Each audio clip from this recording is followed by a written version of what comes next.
এতদিনে আজ পুরো ঘরটা নিজের হাতে রং করে কমপ্লিট করতে পারলাম। তো চলো আমি আমার এই ছোট্ট ঘরটাকে আজ কীভাবে সাজিয়েছি না সাজিয়েছি পুরোটাই তোমাদের সঙ্গে শেয়ার করছি। আর তার আগে ঘরটা দেখে নাও, দেখতে কীরকম ছিল, তারপর সাজানোর পর কীরকম হয়েছে সেটাও দেখো। তো এখন বর্তমানে এই অবস্থা ছিল, তখন আমি রং করিনি। তারপর যেহেতু আমি আমার এই ছোট্ট ঘরটা একদিনে পুরো কমপ্লিট করতে পারিনি, তাই আস্তে আস্তে রং করেছি। প্রায় অনেক দিন লেগেছে। সারাদিন কাজকর্মের পর সন্ধ্যাবেলা যখন একটু সময় পাই তখন একটু একটু করে রং করি। গুড মর্নিং তোমাদের সবাইকে, কেমন আছো তোমরা? আশা করছি সবাই অনেক ভালো আছো, আমিও আছি মোটামুটি। আজ আর একদমই লেট করব না। আজ আমি আমার এই ছোট্ট ঘরটা একদম খুব সুন্দরভাবে সাজিয়ে তুলব। তার আগে তো ঘরে অনেক ঝুল হয়েছে, সেগুলো ঝাড়তে হবে। আর এদিকে দেখো বাবা ফ্যান পরিষ্কার করছে। কিছু ঝুল হয়েছে ঘরে রং করার পরও, যেহেতু টিনের ঘরে কিন্তু অনেক ঝুল বাঁধে মাকড়সারা, তো সেগুলোই বাবা পরিষ্কার করছিল। মা ওইদিকে টুকটাক কাজ করছিল, যেহেতু মায়ের শরীরটা খারাপ, মানে শরীরটা খারাপ বলতে শরীরটা সুস্থ, পাটা একটু সমস্যা, ভালো মতো হাঁটতে পারে না, বেশিক্ষণ দাঁড়িয়ে থাকতে পারে না। তাই মা যতটুকু পারে ততটুকু বসে বসে কাজগুলো করে দেয়, বাকি কাজগুলো আমি করি। তো এই যে বাটিটা দেখছো, সেটা হচ্ছিল আমার মায়ের বিয়ের বাটি, যে সম্প্রদানের সেটটা থাকে সেটা দাদু দিয়েছিল বাবাকে। তো সেটা ঘরের এক কোণায় পড়েছিল, আর মা এখানে বাসন মাজছে। তো তখন ওই বাটিগুলো মানে মা বললো যে একটু তেঁতুল দিয়ে মাজবো, আর গ্লাসটা আগেই মেজে রেখেছে, সেটা আমি দেখাতে পারিনি। ওরকম বাটিটার মতোই ছিল। তো দেখো কতটা চকচক করছে। এটা যদি রোজ মাজা হতো তাহলে কিন্তু আরও পরিষ্কার হতো। তো এখন এই তো বাটিটা মাজার পালা। মা বাটিটা পরিষ্কার করে মেজে নিয়েছে তেঁতুল আর একটু লবণ দিয়ে। কাঁসা পিতল এসব জিনিস কিন্তু তেঁতুল মানে টক জাতীয় জিনিস দিয়ে মাজলে সেই যে নোংরাটা আছে সেটা উঠে যায় আর খুব সুন্দর পরিষ্কার হয়। তো মা মায়ের কাজ করছে, বাবা ঘরটা আমাকে ঝেড়ে ঝুড়ে দিয়ে বাবা কাজে চলে গেল। আজকে আমি ঘরটা গোছাবো। গোছানোর এই ঘরে সেরকম কিছুই নেই। তোমরা বলো বিছানা চাদর বিছাতে, বিছানা চাদর সুন্দর দেখে। তোমরা দেখেছিলে এর আগের ব্লগে আমি কিন্তু দোকানে গিয়ে একটা সুন্দর দেখে বিছানা চাদর কিনে এনেছি। কিন্তু যেহেতু নতুন বিছানার চাদর, কেমন জানি একটা গন্ধ করছে, আমার না ভালো লাগছিল না গন্ধটা। যদি একটু অন্যরকম গন্ধটা হতো, 1-2 দিন পেতে তারপরে ধুয়ে দিতাম, কিন্তু গন্ধটা এতটাই বাজে যে আমার বিছাতেই ইচ্ছে করছিল না। তাই আজকে সেটা না বিছিয়ে আমি আমার ঘরে যে পুরনো বিছানা চাদরটা ছিল সেটাই কিন্তু বিছিয়ে দিয়েছি। আর এই বিছানা চাদরটা আমাদের টমিটা কেটে দিয়েছিল, সেটা আমি সাইড দিয়ে কেটে একটু ছোটো করে নিয়েছি। এই ঘরের জন্য কিন্তু এটা একদম পারফেক্ট। সকালবেলা উঠে যে যার মতো কাজকর্ম করে বেরিয়ে পড়লো। আর এখন আমি ঘর গোছানোর কাজে লেগে পড়েছি। বালিশগুলো যেরকমই হোক না কেন, যদি কভার লাগানো যায় তাহলে কিন্তু নতুন হয়ে যায়। এই বালিশগুলো আমি আমার হাতে বানিয়েছিলাম। আর যেগুলো তুলোর বালিশ মানে কেনা বালিশ আর কি, সেগুলো ওই ঘরে আছে। তো চলো আমি বিছানার মধ্যে কিন্তু দেখো তোমাদের কথা মতো সুন্দর একটা চাদর পেতে দিয়েছি।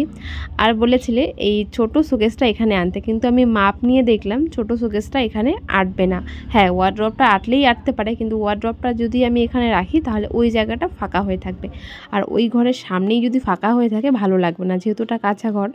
তাই তো আমি আমার বুদ্ধির মতো একটা ছোট্ট একটা টেবিল ছিল, ওটাকে কি টেবিল বলে আমি জানি না। তো টেবিলটা কিন্তু ভাঙা ছিল, সাইডগুলো পাগুলো একদমই গেছে, তো না চলবে না, সেটাই আমি জোড়াতালি দিয়ে একটুখানি কোনো রকম সুন্দরভাবে একটা কি বলবো চাদর বা টেবিল কভার, এটা কিন্তু টেবিল কভার নয়, এটা জানলার পর্দা। যেহেতু আমাদের জানলাগুলো খুবই ছোট ছোট, এটা অনেকটা বড়, তাই সেটা আমি কাটা ছাড়া কিছু করিনি, সেটা আমি এইভাবে এখানে দিয়ে দিয়েছি।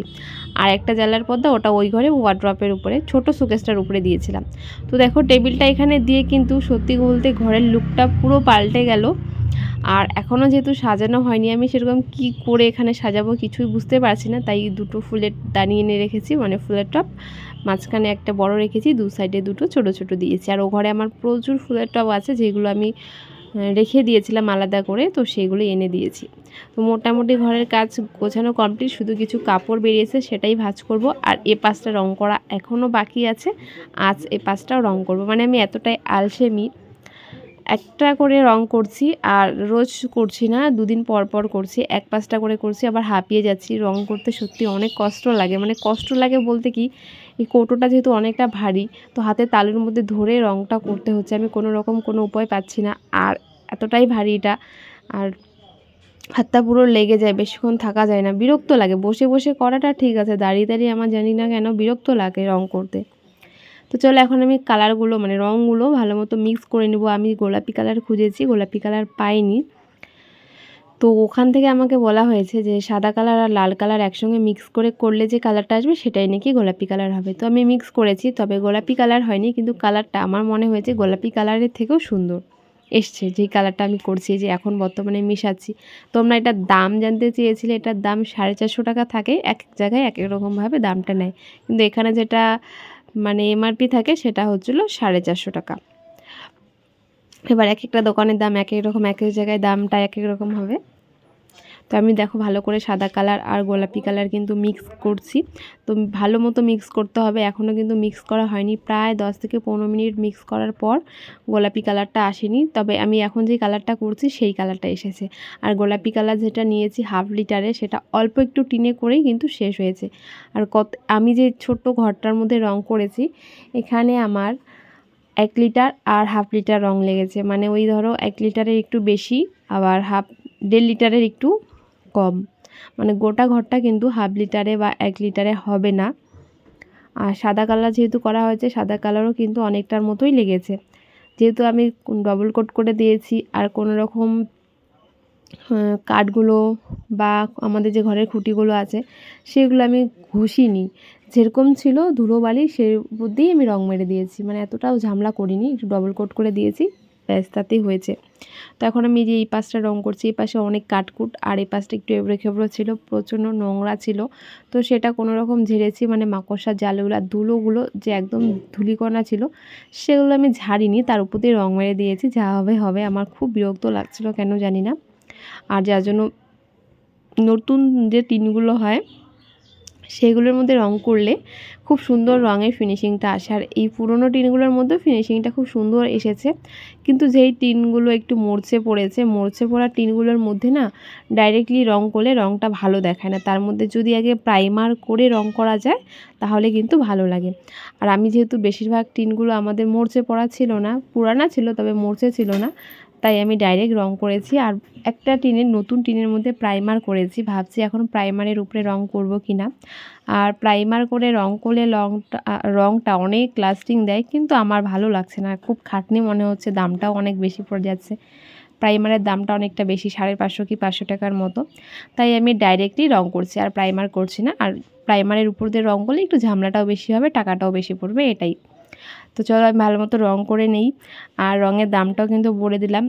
আমি কিন্তু ফার্স্ট টাইম রং করছি, আমার সেরকম কোনো অভিজ্ঞতা নেই, আমি যা পারছি তাই করছি, কিন্তু আমি চাই যেন আমার কাজটা সুন্দর হোক, মানে কোনো রকম যেন খুঁত না থাকে।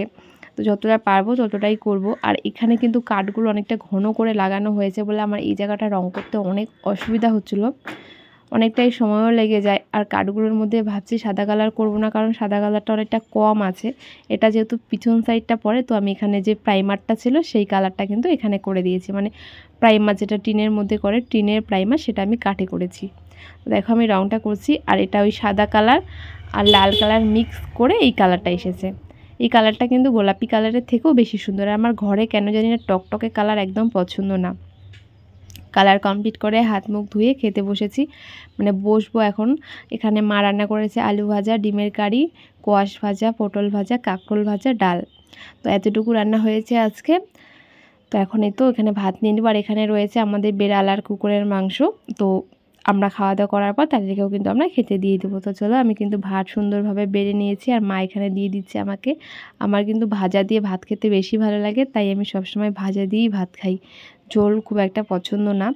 তো এখানে আমি কাঁকরোল ভাজা, পটল ভাজা, আলু ভাজা, কোয়াশ ভাজা এগুলো নিয়েছি, তার সঙ্গে ছিল ডাল, ডালটা আমি নেইনি, আর ছিল ডিমের কারি। ডিমের কারিটা খুব টেস্টি হয়েছে, মা অনেক দিন পর রান্না করলো আজকেই। মা যেহেতু কিছুদিন আগেই মাকে ডক্টর দেখিয়ে নিয়ে আসলাম, তো সেই ওষুধ খেয়ে হালকা একটু কমেছে, তবে আবারও ব্যথা বাড়তে পারে, তাই অপারেশনটা করাতেই হবে। তো এখন মা যে রান্না করেছে অনেক দিন পর ডিমের কারি, তো সেটা দিয়ে এখন ভাতটা খেয়ে নিয়েছি। তারপর দেখো আমার ঘরের ফাইনাল লুক, জানলার পর্দা লাগিয়েছি, তারপরে দরজার পর্দা লাগিয়েছি, ঘরে কালার করেছি, বিছানার চাদর, বালিশ কভার সমস্ত কিছু করে এখন কীরকম লাগছে। তো জানি আগের থেকে অনেক সুন্দর লাগছে, আর নতুন যদি বিছানার চাদরটা পাতা হতো তাহলে আর অনেক সুন্দর লাগতো, কি মানে একটু মিস্টেক হয়ে গেল, যেহেতু ওটা ধোয়া হয়নি আর বাজে গন্ধ বেরোচ্ছিলো।